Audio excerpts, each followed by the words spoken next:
ফটিকছড়িতে পৃথক ঘটনায় ৩ জনের মৃত্যু। চট্টগ্রামের ফটিকছড়ি উপজেলায় শনিবার ৬ জুন পৃথক ৩টি ঘটনায় এক শিশুসহ ৩ জনের মৃত্যু হয়েছে।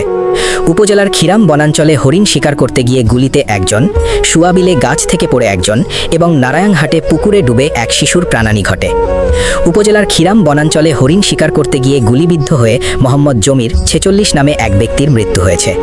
শনিবার বিকেলে খিরাম ইউনিয়নের শর্তাবিট এলাকায় এ ঘটনা ঘটে। নিহত জমির ওই ইউনিয়নের ৮ নম্বর ওয়ার্ডের তোফায়েল আহমেদের ছেলে। অন্যদিকে একই দিন দুপুর ২:৩০টার দিকে উপজেলার পশ্চিম সুয়াবিল ইউনিয়নের আলমের ঘোনা এলাকায় জামগাছ থেকে পড়ে মোহাম্মদ আলমগীর ৪০ নামে এক বাক প্রতিবন্ধী যুবকের মৃত্যু হয়েছে। স্থানীয় বাসিন্দা জিহাদুল আলম জানান, আলমগীর দুপুরে জাম পাড়তে গাছে উঠেছিলেন।